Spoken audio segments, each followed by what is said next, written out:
నమస్తే, welcome to VS99 news bulletin. ముందుగా headlines చూద్దాం.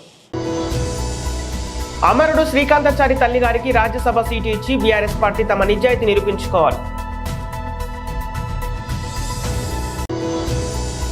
జమ్మూ కాశ్మీర్లో రోడ్డు ప్రమాదాలు, 10 మంది దుర్మరణం.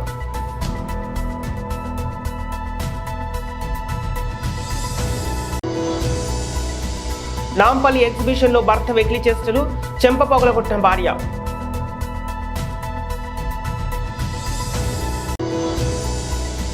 ఘనంగా గ్రామ సర్పంచ్ వీడ్కోలు సమావేశం సన్మానం.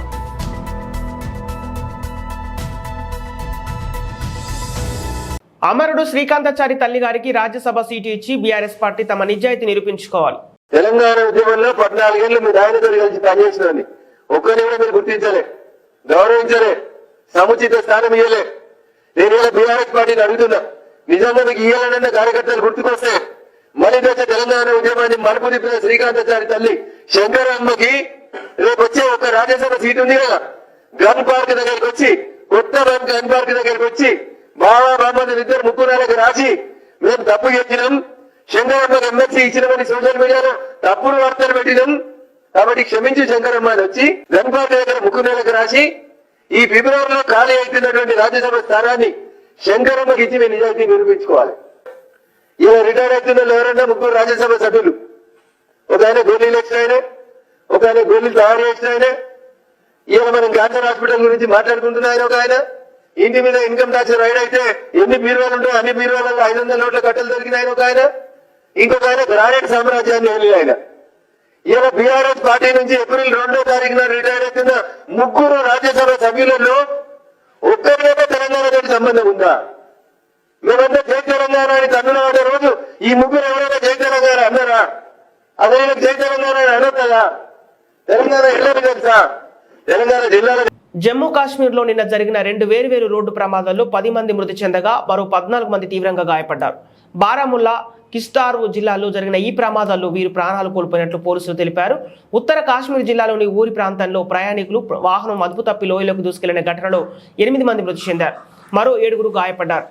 కిష్వార్త్లోని వార్వాన్ ప్రాంతంలో రహదారి పనుల్లో ఉన్న స్నో కటర్ వాహనం ప్రమాదానికి గురి కావడంతో మరో 2 మృతి చెందారు, మరికొందరు గాయపడ్డారు. క్షతగాతులను సమీపంలోని ఆసుపత్రికి తరలించి చికిత్స అందిస్తున్నారు. మృతుల కుటుంబాలకు 5 లక్షలు, గాయపడిన వారికి ₹1,00,000 చొప్పున పరిహారం ఇవ్వనున్నట్లు కిష్వార్త్ డిప్యూటీ కమిషనర్ డాక్టర్ దివాన్స్ యాదవ్ తెలిపారు. రోడ్డు ప్రమాదాల్లో ప్రాణాలు కోల్పోయిన వారి కుటుంబాలకు అండగా ఉంటామని జమ్మూ కాశ్మీర్ లెఫ్టినెంట్ గవర్నర్ మనోజ్ సిన్హా తెలిపారు. రద్దీగా ఉంది కదా, ఏం చేసినా చెల్లిపోతుంది అనుకున్నాడు, కానీ దురదృష్టం వెంటాడి భార్య చేతిలో చెంపదెబ్బలు తినాల్సి వచ్చింది. ఇంతకీ ఏం జరిగిందంటే, హైదరాబాద్లోని నాంపల్లిలో జరుగుతున్న ఎగ్జిబిషన్ కు వచ్చిన ఓ వ్యక్తి రద్దీగా ఉండటంతో మహిళను అసభ్యంగా తాకుతూ ఆనందం అనుభవించసాగాడు. మఫ్టీలో ఉన్న పోలీసులు ఈ ఘటనను మొత్తం రహస్యంగా రికార్డు చేశారు. ఆపై అతడిని అదుపులోకి తీసుకుని బేగం బజార్ పోలీస్ స్టేషన్ తరలించారు. అనంతరం అతడి భార్యకు సమాచారం అందించి పిలిపించారు. అతడు చేసిన నిర్వాహకాన్ని వివరించడంతో పాటు రికార్డు చేసిన వీడియోను ఆమెకు చూపించారు. అంతే, అది చూసిన ఆమె ఆగ్రహంతో ఊగిపోయింది. అందరి ముందు భర్త చెంపు చెల్లు అనిపించింది. ఇందుకు సంబంధించిన వీడియో సోషల్ మీడియాలో వైరల్ అవుతుంది. యాదాద్రి భువనగిరి జిల్లా రామపేట మండలం శోభనాద్రిపుర గ్రామంలో కొంతమంది వ్యక్తులు తమ ట్రాక్టర్ల ద్వారా అక్రమ ఇసుక దందాకు అలవాటు పడి పచ్చని సెలేర్ల మధ్య ఉన్న ప్రకృతి సంపదకు తూట్లు పొడుస్తున్నారు. ఇదేమిటని ఎవరైనా ప్రశ్నిస్తే అంతు పొంతు లేని సమాధానంతో మా వెనకాల కొంతమంది ప్రజాప్రతినిధులు ఉన్నారు, ఏం చేసుకుంటారో చేసుకోమని పెట్టరేగిపోతూ సమాధానం చెప్తున్నారు. అక్రమ ఇసుక తరలించడం వల్ల భావితరాలకు భూగర్భ జలాలు అంతరించిపోయే ప్రమాదం ఉందని జర్నలిస్టులు అడ్డుకుంటే మాఫియాకు సహకరిస్తున్న కొంతమంది ఫోన్ల ద్వారా బెదిరింపులకు పాల్పడుతున్నారు. ఇప్పటికైనా ప్రజాప్రతినిధులు, పోలీసు నిఘా వ్యవస్థ బాధ్యతగా భవిష్యత్ తరాలను దృష్టిలో పెట్టుకుని పచ్చని పొలాల్లో సాగుతున్నాయి అక్రమ ఇసుక దందాకు అడ్డుకట్టవేయాలని పలువురు ఆరోపిస్తున్నారు. యాదాద్రి భువనగిరి జిల్లా రామన్నపేట మండలం బోగార గ్రామంలో సర్పంచ్ అంతటి పద్మను గ్రామ ప్రజలు సన్మానించారు. గత 5 సంవత్సరాలుగా సర్పంచ్ సేవలు అందించిన పద్మ తమ గ్రామ ప్రజలను ఎప్పటికీ మర్చిపోలేనని, ఈ 5 సంవత్సరాలలో ఎన్నో పనులు గ్రామానికి చేశారని, సర్పంచ్గా కాకుండా తనను ఇప్పటికైనా సంప్రదించవచ్చని అన్నారు. 5 సంవత్సరాల పరిపాలనలో ప్రజలు తమకు అందరూ అండగా ఉన్నందుకు సంతోషమని అన్నారు. సర్పంచ్గా ప్రతి పౌరునికి గ్రామంలో అన్ని రకాల సహాయాలు చేశారని, కొన్ని పనులు మిగిలిపోయి ఉన్నాయని అన్నారు. సర్పంచ్ అంతటి పద్మ భర్త రమేష్ మాట్లాడుతూ గ్రామానికి మంచి పనులు చేశామని, ఏ పని ఉన్నా అందుబాటులో ఉంటామని అన్నారు. ప్రతి ఒక్కరికి ధన్యవాదాలు తెలిపారు. ఈ కార్యక్రమంలో ఎంపీటీసీ గోగు పద్మ, సత్య యాదవ్, ఉప సర్పంచ్ జిల్లా శ్రీనివాస్, వార్డు మెంబర్లు బోగ నరసింహ, గోగు వెంకటరమణ, గోగు కలమ్మ, గుంజె గణేష్, కునూరు విజయ, మేడి వినోద, చెరుకు పావని, గుర్రం నీరజ, రాపోలు లక్ష్మీనారాయణ, కోఆప్షన్ సభ్యులు కడారి మల్లేశం, గోగు యాదయ్య, గ్రామ పెద్దలు బద్దుల రమేష్ యాదవ్, అంతటి మల్లేశం, గౌడు కోడి పాండునాథ్ కునూరు, శ్రీనివాస్ గౌడ్, పబ్బు ధనుంజయ, మధ్యపూరి పద్మయ్య, బొడ్డుపల్లి రాజు, నేరెటి సురేష్, పంజాల నరేష్ గౌడ్, చలమల్ల నరసింహారెడ్డి, మేడి కృష్ణ గ్రామ ప్రజలు భారీ ఎత్తున పాల్గొన్నారు. ఏం అవసరం ఉన్నాయో అది చేయడానికే రావాలని కోరుతున్నాము. అదేవిధంగా మేము చేసిన పనులు అవి అన్ని ఊరికి సంబంధించిన విషయాలే, అది దాచిపెట్టాల్సిన అవసరం కూడా లేదు. మీ అందరికీ కూడా తెలుసు. ఏదో పేపర్ రాసుకొని చెప్పిరు అనే విధంగా అనుకోకండి. ఏంటంటే అన్ని విధాలా చూస్తున్నారు. మేము గత 15 సంవత్సరాల నుంచి కూడా రాజకీయంలో వచ్చినాం. అప్పటి నుంచి కూడా రాజకీయం కోసం కాకుండా ఊరి ప్రజల కోసమే అన్ని ఆలోచించి చేస్తున్నాం. ఇంకా ముందు కూడా ఈ 5 సంవత్సరాలు అయిపోయింది అని అనుకోకండి. ఎప్పుడు కూడా నిరంతరం మీతోటే ఉంటానని నేను మాట ఇస్తున్నాను. అదేవిధంగా నేను పదవిలో ఉన్నా లేకున్నా గుడిలకు కానీ వేరే వాళ్ళకు మన ఆరోగ్య పరంగా కానీ ఏ విధంగానైనా నేను అందుబాటులో ఉంటానని మాటిస్తున్నాను. ఇంకా కూడా మనం పదవి కోసం కూడా ఆలోచించి ఎక్కడ మలుపు తిరిగితే అట్లా తిరగొద్దని ఊరి ప్రజలకు నేను చెప్పగలుగుతున్నాను.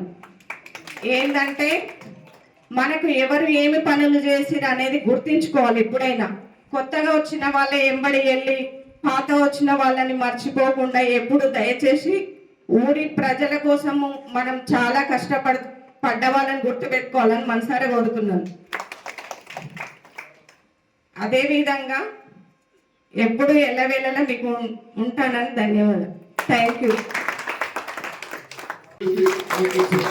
ముఖ్యంగా మా పాలకవర్గం పాపం 5 సంవత్సరాల్లో ఎవరైనా వార్డు మెంబర్ ఉంటే వాడు ఇది చేసిండా, సర్పంచ్ అది చేసిండా, ఎవరికి ఇచ్చారు కానీ పాపం ఎవరు కూడా ఏ నాడు ఇబ్బంది పెట్టలే. నాతో పాటే వాళ్ళు నచ్చారు, నాతో పాటు అందరికీ కోఆపరేట్ చేశారు. ఎంపీటీసీ కూడా ఒక సొంత తమ్ముళ్ళ లెక్క ఎప్పుడు ఫోన్ చేసినా అన్ని విషయాల్లో అందుబాటులో ఉండే ఆయన కూడా కోఆపరేట్ చేసాడు. వాళ్ళందరికీ పాల్గొనడానికి ముఖ్యంగా ఉప సర్పంచ్ ఆయన పద్మశాలి అయినా ఆ పిల్లగాడు పనులు కలిసిపెట్టుకొని కూడా ఎప్పుడు పిలిచినా వచ్చాడు. తన వంతుగా తనకు జైలు చెప్పారున్నా అవసరం రావణపేట కానీ ఆయన అవసరం ఏదైనా వచ్చి చేసిండు. ఆయన కూడా ప్రత్యేక ధన్యవాదాలు చెప్తున్నా. అందరికీ వాళ్ళందరికీ పేరు పేరు నమస్తే చెప్తున్నా. కోర్సులు అందరూ అడారు మల్లేశ్వర గారు ఆయన గోవి యాదవ్ వాళ్ళిద్దరు కూడా వాళ్ళ సహకారం కూడా అందించారు. వాళ్ళకు కూడా ప్రత్యేక ధన్యవాదాలు చెప్తున్నా. ఇక్కడ ఉన్న ఎవరు గ్రామ పంచాయతీ సిబ్బంది వాళ్ళందరూ కూడా నేను కొంచెం హాస్యంగా మాట్లాడేది ఇది డ్రైవర్ విషయంలో కానీ గ్రామ వర్క్ విషయంలో కానీ ట్రాక్టర్ విషయంలో కానీ వాళ్ళందరూ కూడా నేను అన్నానికి ఏమన్నా బాధపడితే ఆ బాధ నింపేయాలి. నేను ప్రేమతుడు ఉంది తప్ప కోపతుడు కాదు. మళ్ళీ వాళ్ళకు కూడా ప్రతి ధన్యవాదాలు చెప్తున్నా. ఈ స్టాఫ్ కూడా చాలా కోఆపరేషన్. ఇప్పుడు సెక్రటరీ గారు కూడా ఆయన భయస్తుడు, సంతకం పెట్టడానికి కూడా భయస్తుడే. అంతకు సరే ఎవరు ఉద్యోగం ఉన్నప్పుడు ఆ ఉద్యోగం ఉన్నప్పుడు వాళ్ళకు కూడా బాధ్యత ఉంటుంది. ఆయన కూడా వర్క్ విషయంలో ఊరి విషయంలో చాలా రకాలుగా కోఆపరేట్ చేస్తుండే. మన ఊరికి పాపం 24 గంటలు టైం ఇచ్చి ఎప్పుడు ఫోన్ చేసినా అందుబాటులో ఉండి మనకు అందరూ చేస్తున్నాడు. ఆయన కూడా ప్రత్యేక అభినందనలు ఇద్దరితో ఊహించుకుంటారు. బాధగానే ఉంది మాట్లాడాలంటే. ఒక 5 సంవత్సరాలు మీతో కలిసి నడవడం జరిగింది. మా పాలకవర్గం ఎంపీటీసీ మేమందరం ప్రతి వ్యక్తి ప్రతి కుటుంబం కష్ట సుఖాల్లో ఉన్నాం. మంచి అయినా చెడైనా వాళ్ళకు ఆరోగ్యపరంగా ఏ రకంగా పెళ్ళైనా దేవుడైనా ఏదైనా అన్ని రకాలుగా అందుబాటులో ఉన్నాం. మా చేతులైన సాయం ఏం చేసినాం అవన్నీ విషయాలు మీకు తెలుసు. మల్లేశ్వరుడు సవిరంగా వివరించాడు. నేను కొత్త చెప్పాల్సిన అవసరం ఏం లేదు. కానీ ఒకటి మేము వచ్చిన పీరియడ్లో ఇంతకుముందు సర్పంచ్లు ఏం చేసిన మాదిరి కానీ మేము వచ్చిన పీరియడ్ కానీ మా పాలకవర్గం కానీ ఎంపీటీసీ కానీ నోరు కట్టుకొని కడుపు కట్టుకొని వాళ్ళు పాపం వాళ్ళు పద్మశాలీస్ అయినా ఒక 4 వార్డు మెంబర్లు వాళ్ళకి ఎన్ని పనులున్నా మేము పిల్లడంతో వాళ్ళ పనులు ఇచ్చిపెట్టి వచ్చి మాకు కోఆపరేట్ చేసారు. ఈ ప్రజల కొరకు ఈ పాలకవర్గం మొత్తం 6 నిమిషాలు కష్టపడి చేసింది. మేము సీతారామ కళ్యాణమైనా ఊళ్ళో ఏ దైవికంగా ఏ విషయం వచ్చినా మేము ముందుండి అన్ని విషయాలు చేసినాం. తర్వాత ఇంకొకటి ఏంటంటే మా పీరియడ్లోనే శ్మశాన వాటిక ఏర్పడడం జరిగింది, ట్రాక్టర్ రావడం జరిగింది, బిల్డింగ్స్ రావడం జరిగింది, రోడ్స్ పెండింగ్ లో ఉన్న రోడ్స్ ఇది మా వర్గము అది రాజకీయం అనకుండా అన్ని వర్గాలకు మెప్పించే విధంగా అన్ని రకాలుగా సాయం చేసినాం. ఒక్కొక్క సందర్భం చెప్పాలంటే భోగారంలో మన ఆడబిడ్డలకు కళ్యాణలక్ష్మి రావాలంటే ఆధార్ కార్డు తప్పున్నా కూడా గౌరవ ఎమ్మెల్యే గారి దగ్గర పోయి రిక్వెస్ట్ చేసి అభివృద్ధి నడిపించాలని వచ్చే నాయకులకు కానీ ఇక్కడ ఉన్న ప్రజలకు కానీ అన్ని విషయాలు గుర్తించాలి. ఇంకా చెప్పాల్సిన అవసరం కూడా లేదు. నా 10 ఫుట్లు అంటే బావి కూడా ఇచ్చిపెట్టి నా ఇల్లు కూడా ఇచ్చిపెట్టి 2 బోర్లు నిర్విరామంగా ఈ రోజు వరకు కూడా గ్రామ పంచాయతీలో పోవడం జరుగుతుంది. ఒక వాటర్ ఎంటర్ అనేది ఎన్ని రకాల కష్టం ఉందో నాకు తెలుసు. ఒక శనగకుంట నీళ్లు తింటే తప్ప భోగానికి యూజింగ్ వాటర్ లేదు. ఆఫీసర్స్ మెప్పించి కృష్ణా వాటర్ కూడా గంటలు రోజుల తరబడి చేయడం జరిగింది. అన్ని రకాలుగా మాకు ఎక్కడ అవకాశం ఉంటే అక్కడ అన్ని రకాలు చేయడం జరిగింది. ఈ ఊరు 150 చరిత్రలో బొడ్రాయిని తీసిపెట్టడం జరిగింది. ప్రజల ఆకాంక్ష కొరకు వాళ్ళ ఎల్లమ్మ టెంపుల్, నా సొంత భూమి కూడా 3 గుంటల భూమి ఇచ్చి ఎల్లమ్మ టెంపుల్ దాతలు పెద్ద ఎత్తున నా మీద, మా పాలకవర్గం మీద, మా ఎంపీటీసీ మీద ఉన్న నమ్మకంతో పెద్ద ఎత్తున దాతలు కూడా ముందుకు వచ్చి పండుగ కూడా విజయవంతంగా చేసినాం. ఇక ముందు కూడా 2 సంవత్సరాలు కూడా ఇంకా బాకీ ఉన్నది. వచ్చే లీడర్ కూడా విజయవంతంగా నిర్వహించాలి. ఈ ఊరు మనుగడ కొరకు, ఈ ఊరు మంచిగడ కొరకు, ఈ ఊరు పబ్లిక్ కొరకు ఎప్పుడైనా అన్ని రకాలుగా అందుబాటులో ఉంటాం. మా చేతన సహాయం ఏం చేస్తాం. ఇప్పటికి కూడా ఏం చేసినా మీ అందరూ తెలుసు. మళ్ళీ మా పాలక వర్గానికి నాకు ఒక కుటుంబ సభ్యులుగా సహకరించారు ఎంపీటీసీ కానీ పాలకవర్గం మొత్తం, వాళ్ళందరికీ పేరున ధన్యవాదాలు చెప్తున్నా. ఇంకొకటి ఏంటంటే ఈ గ్రామ పంచాయతీలో మనకు ఒక వాటరే పెద్ద సమస్య, వాటరు డ్రైనేజ్ పెద్ద సమస్య. మేము ఉన్న కాలంలో 2 సంవత్సరాలు కరోనా వచ్చింది. ఆ 2 సంవత్సరాల పీరియడ్ కూడా ఏం చేయలేకపోయినాం. గవర్నమెంట్ దగ్గర నిధులు లేకపోయినా ఎమ్మెల్యే గారి మీద కొట్టాడ పెట్టుకొని తీసుకొచ్చి మనకు అన్ని రకాల అభివృద్ధి చేయడం జరిగింది. మీ అందరికీ నా పేరున నేను 5 సంవత్సరాల్లో నేనేమైనా చేసి ఉంటే కోపంతో మాట్లాడినా, ప్రేమతో దగ్గర తీసుకున్నా. నాకున్న ఒకటే ఒక బలహీనత, నేను ఫస్ట్ ముఖం ముందు మాట్లాడే మనస్తత్వం నాది. నేను ఎవరైనా, నా తమ్ముడైనా, నా అన్నైనా, ఎవరైనా అదరికి ఎవరైనా సరే నేను ముఖం ముందు మాట్లాడే మనస్తత్వం. నా వల్ల ఎవరైనా మనసు నచ్చుకుంటే క్షమించాలని కోరుతున్నా. ఇంకొకటి ఏంటంటే ఏదైనా మీ మంచి కొరకు, మీ బావుల కొరకు మాట్లాడిన తప్ప నా సొంత ప్రయోజనాల కొరకు కాదు, నా సొంత విషయాల కొరకు కాదు. నేను మళ్ళీ చెప్తున్నా, మీరు అందరూ బాగుండాలి, ఈ ఊరు బాగుండాలి. ఇంకా మా వంతుగా ఏం సాయం కావాలన్నా, ఏం కావాలన్నా చేయడానికి అన్ని వేళలా, ఇప్పుడే మా సర్పంచ్ చెప్పింది, అన్ని వేళలా 24 గంటలు నా ఫోన్ ఓపెన్ ఉంటుంది. ఎవరికి సాయం చేయాల్సి వచ్చినా, ఎవరికి డబ్బులు చేయాల్సి వచ్చినా, ఇంకా పెళ్లిళ్ళు చేయాల్సి వచ్చినా నా వంతుగా నేను బతుకమ్మ రోజు పూజ చేస్తూనే ఉంటా. చాలా మంది చెప్తున్నారు ఇక అయిపోయింది. రెండో విడత గొర్రెల పంపిణీ కోసం డీడీలు కట్టిన అందరికీ గొర్రెల పంపిణీ చేయాలని గొర్రెల మేకల పెంపకందారుల సంఘం జిల్లా కార్యదర్శి బొల్లం అశోక్ ప్రభుత్వాన్ని డిమాండ్ చేస్తున్నారు. ఈ రోజు సీరియల్ మండల కేంద్రంలో గజ్జి మల్లేష్ అధ్యక్షతన జీఎంపీఎస్ మండల ముఖ్య కార్యకర్తల సమావేశం జరిగింది. కార్యక్రమానికి జీఎంపీఎస్ జిల్లా అధ్యక్ష కార్యదర్శులు పయ్యావుల మల్లయ్య, బొల్లం అశోక్లు పాల్గొని మాట్లాడుతూ రాష్ట్రంలో రెండో విడత గొర్రెల పంపిణీ కోసం గొల్ల కురుమలు ఎదురు చూస్తున్నారని, గొర్రెల పంపిణీ కోసం అప్పులు తెచ్చి బంగారం కొదువ పెట్టి మరీ డీడీలు కట్టారని, వారికి ఇప్పటి వరకు గొర్రెలు ఇవ్వకపోవడం బాధాకరమని తెలిపారు. రాష్ట్రం మొత్తంలో 80,000 మంది డీడీలు కట్టి సంవత్సరాలు గడుస్తున్నప్పటికీ గత ప్రభుత్వం పట్టించుకోకపోగా నూతనంగా ఎన్నికైన ప్రభుత్వం కూడా దాని మీద ఎలాంటి ప్రకటన చేయకపోవడం వల్ల గొల్ల కురుమలు ఆందోళన చెందుతున్నారని వారు అన్నారు. రెండో విడత గొర్రెల పంపిణీ కోసం ఈ ప్రభుత్వమే ఒక స్పష్టమైన హామీ ఇవ్వాలని వారు ఈ సందర్భంగా కోరారు. గ్రామ సొసైటీ ఎన్నికలు వెంటనే నిర్వహించాలని, ఎన్నికలు నిర్వహించకపోవడం వల్ల గ్రామ సొసైటీలు నిర్వీర్యం అవుతున్నాయని వారు ఆవేదన వ్యక్తం చేస్తున్నారు. అల్లూరి సీతారామరాజు జిల్లా రంపచోడవరం నియోజకవర్గం కలప అక్రమ రవాణాపై అటవీ శాఖ అధికారుల కనుసన్నలు జరుగుతోందనే ఆరోపణలు వెలువెత్తుతున్నాయి. అధికారులు కలప వ్యాపారులు చేతులు కలపడంతో వారి సంపాదన 3 పువ్వులు 6 కాయలుగా వర్ధిల్లుతుందని ప్రచారం జరుగుతుంది. ఉన్నతాధికారులకు అనుమానం రాకుండా అప్పుడప్పుడు తూతూ మంత్రంగా దాడులు చేసి కేసులు నమోదు చేస్తూ పెద్ద ఎత్తున కలపను పట్టణ ప్రాంతాలకు తరలిస్తున్నారన్న విమర్శలు వినిపిస్తున్నాయి. రంపచోడవరం నియోజకవర్గం ఏజెన్సీ గంగవరం మండలం పిడిత మామిడి, వేమ్లవ, గార్లపాడు, కన్నారం అడవి ప్రాంతాల నుండి తంగేడు, చిరుమాను, మారుజాతి, కొండకలప, ఇటుక బట్టిల ముసుగులో కలప రవాణా సాగుతోంది. ఇంత జరుగుతున్న అక్రమ కలప రవాణాను అరికట్టేందుకు అటవీ శాఖ అధికారులు తీసుకున్న చర్యలు మాత్రం శూన్యంగా కనిపిస్తున్నాయి. ఈ విషయంలో అధికారులు మేలుకుంటే భవిష్యత్తులో ఎన్ని మొక్కలు నాటినా నిష్ప్రయోజనమేనని పర్యావరణవేత్తలు ఆందోళన వ్యక్తం చేస్తున్నారు. ఇకనైనా ఉన్నతాధికారులు స్పందించి అక్రమ కలప నరికివేత రవాణాను అరికట్టాలని ప్రజలు కోరుతున్నారు. కాకినాడ జిల్లా కిర్లంపూడి మండలం రామచంద్రపురం గ్రామ పరిధిలోని చేపల చెరువులో కలపడానికి బాయిలర్ కోడి వ్యర్థాలను డ్రమ్ములలో తరలిస్తున్న వ్యాన్ సీజ్ చేసినట్లు కిర్లంపూడి ఎస్ఐ షేక్ జబీర్ ఏలేశ్వరం మత్స్యశాఖ ఇన్స్పెక్టర్ బి రాజేంద్రరావు తెలిపారు. కోడి వ్యర్థాలు కలిగిన ఈ వ్యాన్ కిర్లంపూడి పోలీస్ స్టేషన్ తరలించారు. బాధ్యులపై కేసు నమోదు చేసి ఆ కోడి వ్యర్థాలను జేసీబీతో గుంత తీసి పూడ్చిపెట్టినట్టు తెలిపారు. అనంతరం మత్స్యశాఖ ఇన్స్పెక్టర్ బి రాజేంద్రరావు మాట్లాడుతూ చేపల చెరువులో బాయిలర్ కోడి వ్యర్థాలను ముక్కలుగా చేసి కలుషితం చేస్తున్నారని, తద్వారా నీరు కలుషితం అవుతుందని పలువురు ద్వారా ఫిర్యాదులు అందుతున్నాయని, ఎన్నిసార్లు చేపల చెరువుల నిర్వాహకులకు నోటీసులు జారీ చేసినా వారి తీరు మారలేదని, ఇక నుండి దాడులు నిరంతరం కొనసాగిస్తున్నామన్నారు. ఈ కార్యక్రమంలో ఫిషరీస్ అసిస్టెంట్లు కె సురేష్, ఎం మౌనిక, జగదీష్, విఆర్ఏ నూకరాజు తదితరులు పాల్గొన్నారు.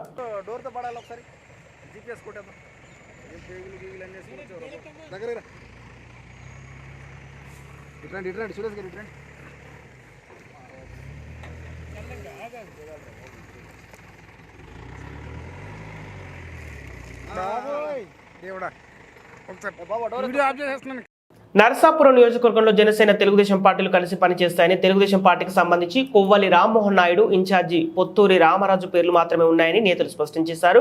బుధవారం పార్టీ కార్యాలయంలో జరిగిన ప్రెస్ మీట్ లో నాయుడు, రామరాజు కీలక అంశాలపై స్పందించారు. మీడియాలో జరుగుతున్న ప్రచారాన్ని ఖండిస్తూ పార్టీ హైకమాండ్ ఎట్టి పరిస్థితులలో మాధవరెడ్డి నాయుడికి తెలుగుదేశం పార్టీ తరఫున టికెట్ ఇచ్చే ఆలోచన లేదని కరాఖండిగా చెప్పారు. జనసేన పార్టీ తెలుగుదేశం పార్టీలో తామిద్దరం మాత్రమే ప్రస్తుతం దృష్టిలో ఉన్నామని, 2021 నుండి పార్టీకి కష్టపడి పనిచేసిన వ్యక్తులకు పార్టీ టికెట్ వస్తుంది తప్ప మరొకరికి అవకాశం లేదని చెప్పారు. ఇన్ఛార్జిని కాదని ఎవరు పనిచేసిన సమయం వచ్చినప్పుడు పార్టీ చర్యలు తీసుకోవడంలో ఎంత మాత్రం వెనుకాడబోదన్నారు. తాము చేసిన పార్టీ కార్యక్రమాలనే ఆయన తన అనుచరులతో చేస్తున్నారని రామరాజు తెలిపారు. పార్టీ పరంగా తాము గతంలో చేసిన ఉద్యమాలను తాజాగా పార్టీ జెండా పట్టుకుని మాధవనాయుడు చేస్తున్నారని, దీనిపై పార్టీ చర్యలు తప్పకుండా తీసుకుంటుందని రామరాజు స్పష్టం చేశారు. వారి ధోరణి సరైంది కాదన్నారు. పార్టీ కష్టకాలంలో ఉన్నప్పుడు పనిచేసిన వారిని కాదని, తనకు సంబంధం లేదని పార్టీని వదిలిన వ్యక్తికి టికెట్ ఇచ్చే పరిస్థితి అంత మాత్రం లేదన్నారు. చంద్రబాబుపై పెట్టిన కేసు విషయంలో ముఖ్యమంత్రి అతిగా వెళుతూ ప్రజాధనాన్ని కోర్టు పేరుతో దుర్వినియోగం చేస్తున్నారని, నిధులు లేని రాష్ట్రంలో కక్షలు కార్పణ్యాలకు అధికార దాహానికి జగన్మోహన్ రెడ్డి కోట్ల రూపాయలను దుర్వినియోగం చేస్తున్నారని విమర్శించారు. రామ్మోహన్ నాయుడు మాట్లాడుతూ ఏ కోణంలోనూ మా ఇద్దరికి తప్ప మూడో పేరు పార్టీ దృష్టిలో లేదన్నారు. జనసేన ఎవరికిచ్చినా తాము పనిచేస్తామని, అలాగే వారు కూడా మాకు టికెట్ ఇస్తే మాతో కలిసి పనిచేయటకు సిద్ధంగా ఉన్నారన్నారు. మా ఇద్దరిని కాదని మధ్యలో మాధవనాయుడుకు వచ్చే అవకాశం అసలు లేని ఇదంతా గందరగోళం సృష్టించడానికి జరుగుతున్న ప్రచారమే అన్నారు. ఈ కార్యక్రమంలో జక్కం శ్రీమన్నారాయణ, ఉమామహేశ్వరరావు, శంకు భాస్కర్ నాయుడు తదితరులు పాల్గొన్నారు. వైసీపీ ప్రభుత్వం ఏ విధంగా పరిపాలన సాగించింది, ప్రజాస్వామ్య పాలన లేకుండా ఒక నియంతృత్వ పాలన ఏ విధంగా ఉంటుంది అన్నది ఈ 5 ఏళ్ళలో రాష్ట్ర ప్రజలకు కనపడింది. అభివృద్ధి లేకుండా కేవలం పెన్షనర్ల మీద, ప్రభుత్వం ఇచ్చే అరకొర సంక్షేమం మీద మాత్రమే బతకాలి. ప్రభుత్వం సంపద క్రియేట్ చేయకూడదు. ఇక్కడ ప్రజలందరూ కూడా ఇలాగే బలహీన వర్గాలుగానే ఉండిపోవాలన్నట్టుగా ప్రభుత్వ పాలన ఉంది తప్ప, సంపద క్రియేట్ చేసి ప్రజల్ని సుసంపన్నం చేసే విధంగా ప్రభుత్వం 5 ఏళ్ళలో ఒక్క ఆలోచన కూడా చేయలేదు. అలాగే ఈ నరసాపురం ఏ విధంగా ఈ 5 ఏళ్ళు అభివృద్ధి కోల్పోయింది, జిల్లా పోవడం వల్ల ఎంత నష్టం జరిగింది, జిల్లా కేంద్రం రాకపోవడం వల్ల, అలాగే మెడికల్ కాలేజ్ అని ఆశలు కల్పించి అది లేకుండా చేసి, హార్బర్ ఇస్తానని ప్రామిస్ చేసి తెలుగుదేశం పార్టీ శంకుస్థాపన చేసిన తర్వాత దాన్ని ఏ విధంగా నిర్లక్ష్యం చేయడం జరిగింది. దానికి ఫైనాన్షియల్గా ఎటువంటి అసిస్టెన్స్ తీసుకురాలేకపోవడం అసమర్థ ప్రభుత్వం, అసమర్థ ఎమ్మెల్యే. అధిష్టానం ప్రతి చిన్న విషయాన్ని ఖండించే అంత ఖాళీ అధిష్టానం లేదండి. మీరు ఏ పేపర్లో రాయించిన దాన్ని, ఏ పత్రికలో వచ్చిన వార్త ప్రతి దానికి ఖండిస్తూ కూర్చుంటే 24 గంటలు కూడా సరిపోదండి. అందుకనే మేము ఇవాళ మీటింగ్ పెట్టి జరగడం జరిగింది. పార్టీ అధిష్టానం కోరిక మేరకు 2021 నుంచి రామరాజు గారు ఇన్ఛార్జ్ అయిన తర్వాత తెలుగుదేశం పార్టీ నాకు రామరాజు గారికి బాధ్యత అప్పచెప్పి మీ ఇద్దరిలో ఒకరిని క్యాండిడేట్ కింద పెడతామని చెప్పింది. సో అందుకని పార్టీ కార్యకర్తలు అందరూ కూడా ఒకటే చూడండి, పార్టీకి ఎవరు పనిచేశారు అనేది పార్టీ అధిష్టానం కానీ క్లియర్గా తెలుసు. అందుకని కొంతమంది మీడియాలో వచ్చిన వార్తలు నమ్మి, లేదా మీడియాలో వచ్చే విధంగా ఏర్పాటు చేసుకున్న వార్తలు నమ్మి, లేకపోతుంటే ఇక్కడ కొంతమంది చేసే విష ప్రచారాన్ని నమ్మి ఏ విధంగానే మోసపోవద్దు. ఇక్కడ తెలుగుదేశం పార్టీ ఇక్కడ ఎవరు పని చేస్తున్నారు, ఏం పని చేస్తారు అన్నది చంద్రబాబు నాయుడు గారికి క్లియర్ కట్గా ఐడియా ఉంది. ఎటువంటి పొరపాటు నిర్ణయం కూడా పార్టీ చేయదు. పార్టీ ప్రజలు మెచ్చే నిర్ణయం, కార్యకర్తలు మెచ్చే నిర్ణయం తీసుకుంటుంది. ప్రజాక్షేత్రంలో ఎవరున్నారు, పార్టీ కష్టకాలంలో ఎవరున్నారు, పార్టీకి అండగా ఎవరున్నారు అన్నది మా జాతీయ అధ్యక్షులు చంద్రబాబు నాయుడు గారికి, జాతీయ ప్రధాన కార్యదర్శి లోకేష్ బాబు గారికి, రాష్ట్ర అధ్యక్షులు అచ్చెన్నాయుడు గారికి ఒక మంచి నిర్ణయం తీసుకుని ఇక్కడ ఒక మంచి వ్యక్తికి పార్టీ బాధ్యతలు అప్పచెప్పి రేపు శాసనసభ్యుడిగా ఎన్నుకునే విధంగా పార్టీ ఆలోచన ఉంటుందని, కార్యకర్తలు అందరూ కూడా అధైర్యపడకుండా చాలా జాగ్రత్తగా, చాలా పటిష్టంగా పనిచేసి రేపు వచ్చే 5 ఏళ్ళలో ప్రభుత్వం ద్వారా జరిగే అభివృద్ధిలో తెలుగుదేశం పార్టీ కార్యకర్తలు, జనసేన పార్టీ కార్యకర్తలు పాల్గొవాలి. వాళ్ళందరూ కూడా అభివృద్ధి ఫలాలు అనుభవించాలి. అలాగే ఈ ప్రాంత ప్రజలు కూడా మళ్ళా సుసంపన్న అయ్యే విధంగా ఇక్కడ రెండు పార్టీలు ఆలోచించి ప్రజాక్షేమమే జయంగా పనిచేస్తాయని మరొకసారి చెప్తూ ఈ అవకాశం నాకు ఇచ్చిన మీడియాకి అందరికీ కూడా నా ధన్యవాదాలు. ఇక్కడ పార్టీకి ఎవరు పనిచేస్తున్నారు అన్నది అందరికీ తెలిసిన విషయమే. 3 సంవత్సరాలుగా పార్టీలో, 3 సంవత్సరాలు కాదండి, 5 సంవత్సరాలుగా పార్టీలో ఏ విధంగానూ యాక్టివేట్ అవ్వని పర్సన్స్కి ఒక కొత్త వ్యక్తికి మీరు ఛాన్స్ ఇవ్వమని అడగటం వేరు. 5 ఏళ్ళు ఎమ్మెల్యే చేసిన తర్వాత పార్టీని జెండా పట్టుకుంటే కేసులు పెడతారని వదిలేస్తానని చెప్పిన వ్యక్తికి పార్టీ నాయకత్వం ఇస్తుందని అనుకోవడం లేదు. పార్టీ ఆ విధంగా ఆలోచన ఏమి చేయట్లేదండి. పార్టీ క్లియర్ కట్గా తెలుసు ఎవరికి ఇవ్వాలన్నది. పార్టీకి ఒక ఇన్ఛార్జ్ ఉన్నారు, పార్టీకి ఇన్ఛార్జికి తోడుగా నేనున్నాను. మా ఇద్దరిలో తప్ప వేరే మూడో వ్యక్తికి వస్తుందనేసి ఇక్కడ ఎవ్వరు కూడా అపోహపడద్దు, అది జరగని పని. ముమ్మిడివరంలో కాశీవారి తూపు సెంటర్ ప్రాంతంలో 216 నేషనల్ హైవే స్థలాన్ని ఆక్రమించుకుంటున్న ప్రబుద్ధులు అడ్డుకొని స్వాధీనం చేసుకున్న హైవే అధికారులు తాము కొనుగోలు చేసుకున్న ముమ్మిడివరం కాశీవారి తూము వద్ద బైపాస్ ముఖ్య కూడలిలో 216 జాతీయ రహదారిని ఆనుకొని భవిష్యత్తు అవసరాలను దృష్టిలో ఉంచుకొని నేషనల్ హైవే సంస్థ సేకరించిన స్థలాన్ని ఎవరు ఆక్రమించుకున్నారనే సమాచారంతో హైవే ఇంజనీరింగ్ అధికారులు సిబ్బంది బుధవారం ఉదయం సంఘటన స్థలానికి చేరుకున్నారు. అయితే హైవే అధికారులు రాకను చూసి కబ్జాదారులు పలాయనం చిత్తగించారు. దీనితో అధికారులు ఆ స్థలానికి చుట్టూ రక్షణ ఏర్పాటు చేసి ఎవరైనా ఆక్రమిస్తే కఠిన చర్యలు తీసుకుంటామని హెచ్చరించి వెళ్లిపోయారు. తిరిగి రాత్రి ఆ భూమిని మట్టితో కప్పెట్లు ప్రయత్నం చేయగా మళ్లీ అడ్డుకున్న అధికారులు దీనిపై రెవెన్యూ పోలీసులకు ఫిర్యాదు చేయనట్లు సమాచారం.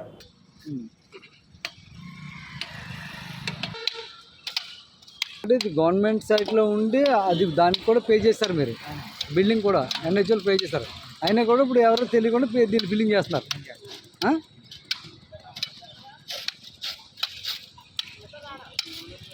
న్యూస్ నాకు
బులెటిన్ ముగించే ముందు హెడ్లైన్స్ మరోసారి. అమరుడు శ్రీకాంతాచారి తల్లి గారికి రాజ్యసభ సీటు ఇచ్చి బీఆర్ఎస్ పార్టీ తమ నిజాయితీ నిరూపించుకోవాలి. జమ్మూ కాశ్మీర్లో రోడ్డు ప్రమాదాలు 10 మంది దుర్మరణం.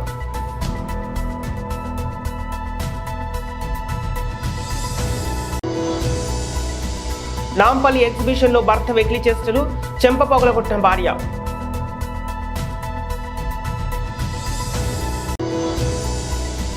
ఘనంగా గ్రామ సర్పంచ్ వీడ్కోలు సమావేశం సన్మానం.